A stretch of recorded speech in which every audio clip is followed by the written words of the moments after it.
Muito bem, estamos voltando com o Rio Doce Rural, trazendo o nosso último bloco no dia de hoje. Mas eu quero antes lembrar você que você pode participar da programação. É só você fazer contato comigo, ezequiasgv@gmail.com, tvriodocegv@gmail.com ou então Ezequias Silva 62 lá no Instagram. Aí você conversa comigo, manda sua pergunta, manda sua dúvida e eu vou responder. Seca extrema no Vale do Rio Doce e é óbvio, né? Quando dá aquela chuvinha, aquele sereninho e em seguida volta a esquentar, aparecem os ácaros, aparecem os fungos, aparecem as colchonilhas, muitos bichinhos que acabam destruindo a planta. Mas e aí? Vamos bater algum produto que é inseticida, um produto tóxico? Tem um produto aí que eu não vou falar o nome não, porque é questão técnica também, e até mesmo eu vou estar fazendo uma coisa que não é muito bacana, porque eu não ouvi a indústria. Mas tem um produto aí que está escrito no rótulo dele, extremamente tóxico. Mas para evitar isso, nós temos a cal da bordaleza. Vou ensinar a fazer, vou ensinar a aplicar e vou explicar por que o pulverizador não estava pulverizando da forma correta. Aí nós temos o óleo de cozinha e também o detergente. A marca não importa, o que importa é ser um detergente de boa qualidade. A gente vai misturar colocando em um copo 100 ml do próprio detergente e também 100 ml do óleo de cozinha, esse óleo comum, óleo de soja que você usa aí. Fazendo a colocação desses dois produtos, nós estamos preparando a nossa mistura para poder ser aplicada com o pulverizador. E um fato interessante é que, embora sejam produtos diferentes, eles se misturam, acabam se misturando direitinho, né? E é importante você fazer com bastante capricho, porque realmente ele dá conta da motivação para que ele foi produzido, tá certo? Então, aí nós temos então o que nós chamamos de calda bordaleza, que não é aquela calda feita com suco de fumo, mas é feita com detergente e também com óleo de cozinha. Muito bem, agora eu vou mostrar, nós estamos colocando ali a mistura dentro do pulverizador e ali são colocados 6 litros de água. Essa unidade minha ali tem 2, mas depois eu vou colocar mais, completando aí, portanto, os 6 litros de água que são necessários para fazer a mistura. Não fica nem muito forte e nem muito fraca. A gente acaba aproveitando ali aquele sistema para não deixar nada no copo, né? E não desperdiçar aquele produto que a gente está fazendo ali, porque o óleo é caro e embora que o detergente seja barato, mas mesmo assim perder dinheiro não é um bom negócio. Agora, a pulverização do nosso pé de limão. Esse pé de limão é muito produtivo e nós gostamos muito dele, mas ele está com um ataque severo de pulgões, cochonilhas e também de ácaros. E tem aquilo ali que fica amarelinho ali, as fezes desses tipos de bichinhos acabam prejudicando. Aí já é um outro pé de limão, já mais próximo da casa, está muito debilitado. Eu estou fazendo um tratamento ali nas raízes dele, estou cobrindo a raiz dele com matéria morta. E agora mostrando o jato mais forte do pulverizador. E eu vou explicar para vocês o que aconteceu. Aí a gente tem que retirar todo esse material aí. A gente tem que desenroscar para chegar até no ponto final onde a gente quer retirar, que é exatamente o filtro, que é muito importante.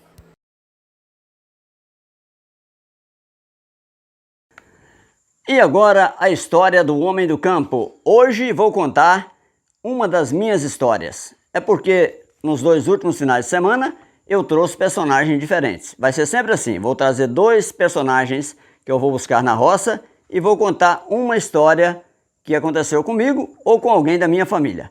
Confira aí a história do porco que virou assombração. Meu pai, seu José Silveira, ele gostava muito de andar a cavalo à noite, não tinha medo de nada. Ele normalmente arriava o animal dele por volta de 8, 10 horas. E o local a gente morava lá no Córrego da Conceição, perto de Aimorés, não tinha nem luz, né? Mas o pai não importava com nada, com escuridão, não tinha medo de nada. E certa vez, o nosso vizinho, que também era meu padrinho, ele resolveu mudar lá para perto de casa. Quando ele chegou lá, só tinha uma casa, era uma casa abandonada, e o pessoal falava que todo dia à noite via assombração na casa, que deixou o meu padrinho assustado. E quando foi um final de semana, ele chegou num carro de boi, trazendo um monte de coisa lá para casa, e ele alegava que a casa onde ele mudou realmente tinha uma assombração e que essa assombração estava perturbando demais ele. Aí o que ele fez? Ele ficou lá em casa, morando de favor, e o meu pai falou com ele, ó, realmente eu já vi falar muitas histórias daquela casa, mas eu não tenho medo de assombração, então vou dormir lá. Pegou uma lamparina, foi dormir lá na casa onde teria uma assombração debaixo do assoalho, aquelas casas altas com fazendas antigas, né, que tinha um assoalho. Meu padrinho havia colocado ali um porco e, segundo ele, todos os dias à noite a assombração arrastava uma corrente debaixo da casa a noite toda e não deixava ele dormir, perturbava demais, então ele resolveu se mudar. Meu pai foi para lá.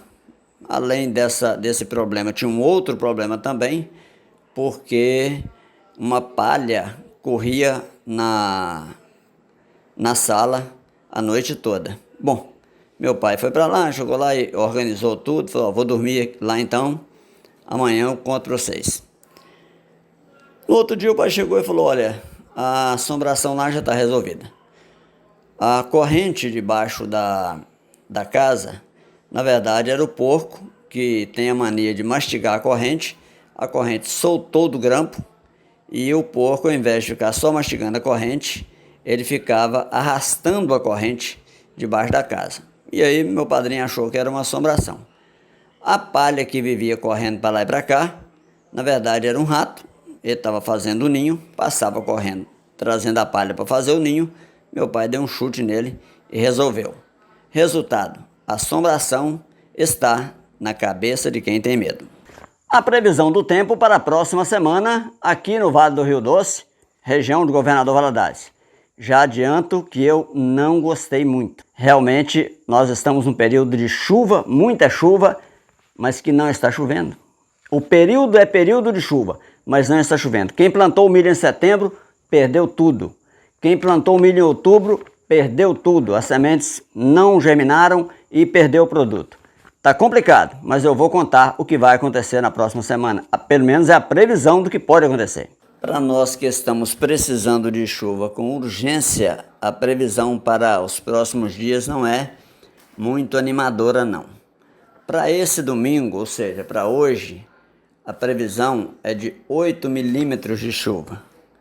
Mas tem também a ideia de que vai estar nublado e vai ter um período nublado, mas aquelas pancadas de 8 milímetros.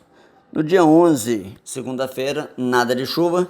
No dia 12, a previsão é de 5 milímetros. No dia 13, 3. No dia 14, 2. No dia 15, 10.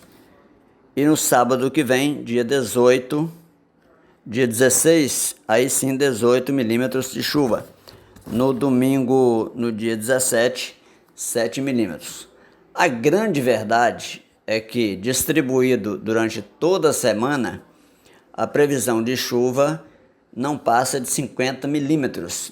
Lembrando, nós estamos em dezembro, período de chuva intensa. Normalmente nesse período sempre chove, mas nos anos anteriores, ou na maioria dos anos anteriores, nesse momento estaria chovendo.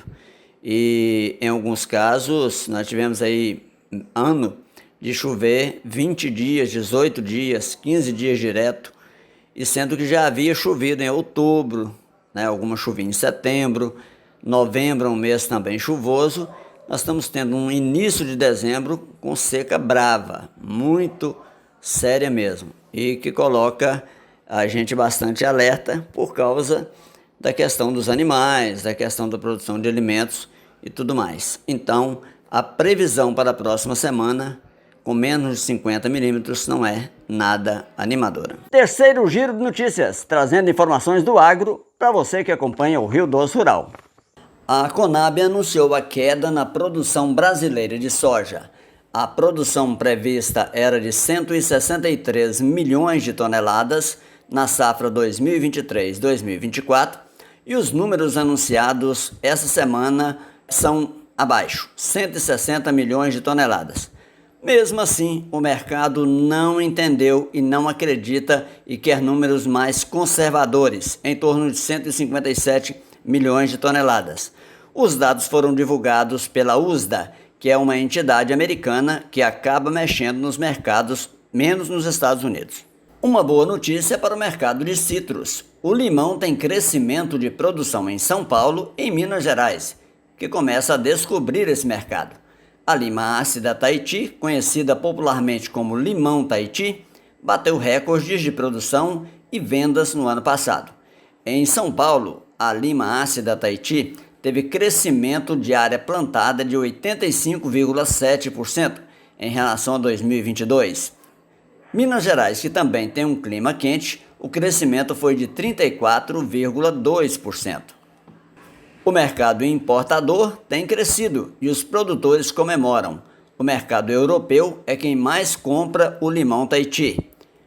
Com uma acidez de 7,6%, rico em vitamina C, é uma das frutas mais consumidas no verão.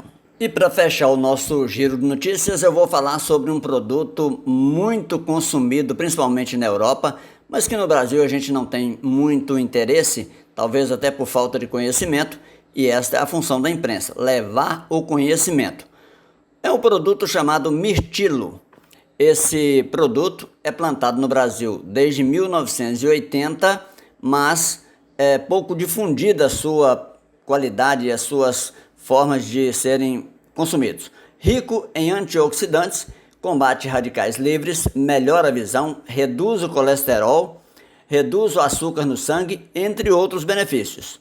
O mirtilo pode ser vendido até por R$ 60 o quilo in natura e beneficiado, também conhecido como o blueberry. Ellen Moreira sempre foi apaixonada pela fruticultura. E ao fechar as portas da fábrica de brinquedos que tinha em Belo Horizonte, viu o momento ideal para transformar o hobby em uma atividade lucrativa, já que precisava ter outra fonte de renda. Apesar de ter mudas de frutas exóticas, esse é o achachairo boliviano. Foi essa pequenininha, azulada e de sabor levemente adocicado, conhecida como blueberry ou mirtilo, é que ganhou o coração dela. E vi um vídeo no YouTube falando sobre o mirtilo, que dá para ter em locais pequenos, que a fonte de renda seria boa. Aí eu pensei, vou plantar mirtilo. Então, adquiriu as mudas, mesmo sem ainda ter um local adequado para plantar. Eu encomendei 200 mudas e lá em Belo Horizonte eu tenho muito a agradecer o primeiro produtor, que inclusive o pessoal nem vende quantidade menos de 1000 mudas, mas é um dos caras que você vê, tudo é oportunidade. O Marco Antônio, ele me deu a oportunidade de vender poucas mudas assim para mim, ele confiou em mim, então sempre tem que ter alguém que acredita em você.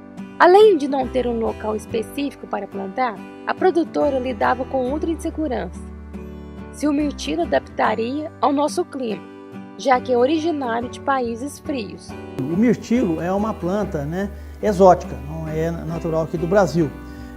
Veio para o Brasil, podemos dizer que recente, tem plantios em regiões distintas, são poucos os plantios, faz parte de uma cultura ainda de pouca expressão. Mas Ellen decidiu arriscar e após 3 anos já colhe resultados.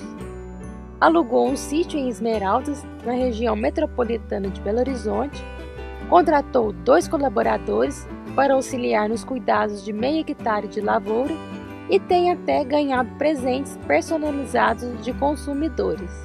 Luciana foi contratada há 1 ano. Para ela, A experiência de trabalhar com a fruta tem sido enriquecedora. O mirtilo, ele traz coisas novas, vida para você. Saber que não tem agrotóxico, não vai fazer coisas ruins para você, vai frutificar. O manejo adequado é fundamental para garantir a qualidade da lavoura. Uma planta de pleno sol precisa de tratos culturais, igual qualquer outro tipo de planta, né? Tem alguns problemas, como problemas assim, principais pragas e doenças. Tem pragas que como não é uma planta nativa, né? Vai ter pragas que vão atacá-las e doenças também, né? É um problema porque trata-se de uma cultura que nós falamos minor crops, que é cultura de pequena expressão. Então não tem produtos registrados para trabalhar com a cultura. Para ter frutas com maior durabilidade e que sejam mais saudáveis, o indicado é o cultivo orgânico. É uma fruta que deve ser tratada o mais natural possível, porque o consumidor quer isso, um produto saudável. O fruto já traz para o consumidor uma série de benefícios. O controle de pragas pode ser feito com caudas. Então a gente orienta a produtora, né, e todos os produtores que estão trabalhando com a cultura, para trabalhar sempre na possibilidade de trabalhar de forma preventiva, com caudas alternativas. A colheita precisa ser realizada de forma correta, garantindo assim frutas frescas por mais tempo. Não, é que colher a gente escolhe assim, quando ele está assim, mais escuro, aí a gente tem que rodar ele para poder soltar, porque se puxar ele solta, ele faz um buraquinho aqui e aí ele estraga mais rápido. É uma planta que ela tem uma substância que chama prolina, que ela reveste o fruto, né, e deixa o fruto esbranquiçado. Aquilo tem que até fazer um trabalho com o consumidor, que não é resíduo de nada que foi aplicado. Aquilo é uma substância, uma cera, é uma defesa natural da planta, né? Para cuidar de uma lavoura de mirtilo, é necessário dedicação e também investimento. O investimento do mirtilo já é alto. Por ser perto de Belo Horizonte é mais alto ainda, porque tudo vem de São Paulo. Tudo. O sistema de irrigação vem de São Paulo, as cascas de arroz, as mudas, tudo vem, não é daqui. Mas o retorno compensa. Nós temos uma demanda superior à oferta, então por isso acreditamos ser um bom produto, né? Atrativa para o consumidor. Tem algumas funções nutritivas. O produtor pode ainda certificar os produtos. O estado de Minas Gerais é o único estado que tem um programa de certificação, então ela poderia estar tentando, né, se enquadrar, porque ela teria um produto certificado. No caso da fruta, pode enquadrar no SAT, sem uso de agrotóxico, no orgânico, ou no Certifica Minas Fruta. Cultivar o mirtilo não vai só pelo dinheiro não, sabe? Vai por amor e eu sempre falo aqui em casa, respeitar o tempo da planta, respeitar, igual eu falo, a gente não utiliza agrotóxico. Eu acho que o que está vindo crescendo em alta, o pessoal não está mais, está cada vez querendo uma alimentação saudável.